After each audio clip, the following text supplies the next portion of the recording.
Então, o que que acontece, né? Eu vou tratar, não sei o que lá. Ah, não, porque minha mãe tem diabetes. Então, somos 5 filhos e 4 têm diabetes, né? Porque é hereditário, né? Então, tem uns que já têm filhos, né?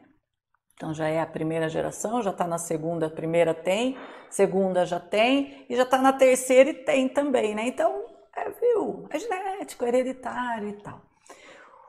A questão está que ela me relatou que tem 5 irmãos e 4 tiveram um não. Se for fazer um estudo, vai descobrir que, e tem estudos que comprovam isso, tá? Que nessa geração, nessa primeira geração, que gerou a segunda geração com 5 filhos, os 5 filhos têm um traço. Ele tem um fator de risco, todos eles, tá? Foi levado para frente. Então, um fator de risco, mas um não desenvolve. Por que que esse um não desenvolve? Agora entramos na nossa praia aqui, que é o que a gente estuda muito, que a gente foca muito no método PES que falam. A origem, o porquê que está daquela forma, tá? Existe um histórico, existe uma história pregressa atrás disso tudo. Existe como viu a vida, como interpretou, como sentiu, como viveu, aquelas informações que foram acontecendo do lado de fora, né? As informações do lado de fora, tudo aquilo que a gente vive no externo e como ele reflete no nosso interno. É aqui no interno que a coisa vai mudar.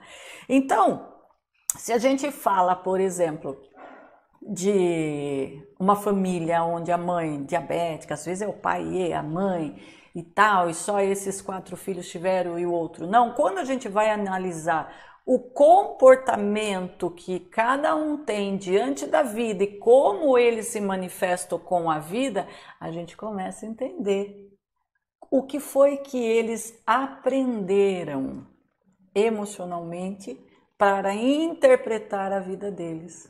E aí tem um lá que não pegou esse jeito de viver. Ele até começou daquele jeito, mas ele foi entendendo outras coisas e ele começou a fazer de um outro jeito. Então, por exemplo, quais são esses jeitos, né? Vamos colocar assim, controle. Diabetes tem a ver com controle, né? Controlar. Tanto que, né? No diabetes tudo é controlado, né? Até para poder controlar a diabetes, tudo controlado, alimentação controlada, tem que fazer isso, tem que fazer aquilo, né? Tudo controlado. Então tem a ver com controle. Um controle que ele pode levar para a diabetes, ele pode levar para outras patologias quando combina-se com outras coisas, tá, gente? Não é um evento único, combina com outras coisas. Então quando a gente fala de diabetes, a gente fala do pâncreas, se a gente fala do pâncreas, a gente está falando de um cara controlador. Tá? Que não pode perder o controle.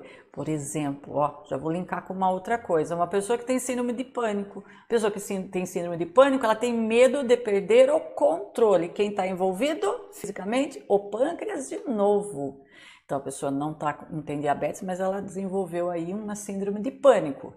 Porque ela tinha muitos medos guardados também. Nossa, gente, eu começo a falar de uma patologia, eu entro na outra, daqui a pouco eu descrevo a outra também. Meu Deus do céu, vamos voltar, que senão eu vou eu vou pulando para outra por causa do controle. Eu vou dar mais ou menos uns 5 exemplos de combinação que pode ir para uma patologia, para outra, para outra, para outra, tá? Inclusive artrose. Olha que doido, artrose tem a ver com controle. Pressão arterial, pressão alta, né? Hipertensão. Tem a ver com controle. Se a gente está falando de diabetes, tem a ver com controle. Mas para onde cada coisa vai jogar é que vai mudar, porque daí não é só um componente, são outro que liga com o outro. Aí eu estou falando para vocês sobre elo físico emocional. Então essa pessoa foi criada no controle, tá? Onde, né, não pode fazer um xixi fora do pinico, né, tudo muito cobrado, tudo muito exigido, tudo muito, tem que ser muito daquele jeito que a mãe, né, vamos falar, né, o diabético, daquele jeito que ela acha que é correto, que é certo. Nossa, que mãe que não tem isso, tem a maioria, tem isso, mas é um negócio muito mais elevado, tá, gente? O negócio é muito mais elevado. E essa pessoa, de tanto controle, ela vai perdendo a alegria das coisas, ela não consegue curtir as coisas. Ela faz tudo aquilo, mas ela vai perdendo a doçura das coisas, ela vai perdendo a graça das coisas, ela sente uma solidão muito grande nesse universo na onde ela imergiu. E aqui diabetes acontece, principalmente diabetes 2, tá? E eu vou falar dele. Então vamos lá. Aí essa pessoa, né, na questão do controle, tudo que ela come tem que ser pensado, tem que ser não sei o que lá, e ela começa, vocês podem perceber que elas têm uma fome fora meio que do normal.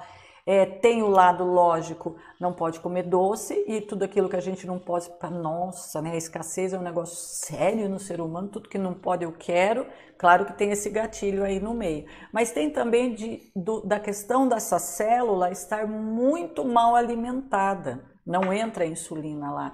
Então, gente, essa pessoa tem essa necessidade, é um negócio muito sofrido.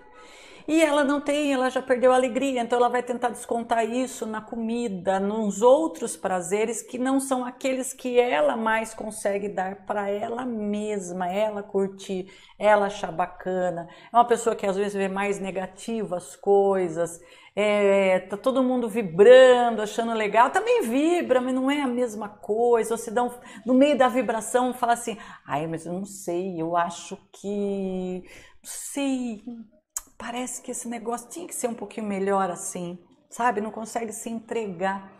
E é uma solidão dentro dessa percepção. Agora imagine você sendo criado, ouvindo, sentindo, cheirando tudo isso de alguém que te cria, que os nossos criadores são semideuses, e aí você cola aquilo lá dentro de você. Aí tem um traço lá no genes que já veio carregado. Aquilo ele só faz assim, ó, flup. Ele abre, aquilo abre e a pessoa passa a ter também. E aí um dos filhos não vê dessa forma, ele conseguiu ele mesmo de algum jeito perceber a vida de outra forma, foi procurar formas de olhar de outro jeito, negou aquele jeito que foi criado, né, que não lhe serviu, e aí não vai desenvolver. Então vamos lá, então se na reflexoterapia, né, no método Pesquifalo, naquilo que a gente fala do raio-x, né, elo físico emocional, a gente consegue fazer um raio-x do pé. Então muitas vezes a gente vê antes da coisa estourar. A pessoa está caminhando, o pé já está falando, ela está caminhando para estourar uma diabetes aí, ela está caminhando. Né? Inclusive a pessoa nem sabe ainda, e é muito interessante que às vezes a pessoa vem numa primeira vez e naquela semana ou naquele mês, um pouco antes ela foi e fez uma bateria de exame, descobriu que a glicemia dela em jejum já estava 100. Ou seja, 100, meu Deus, você já está passando a barrinha.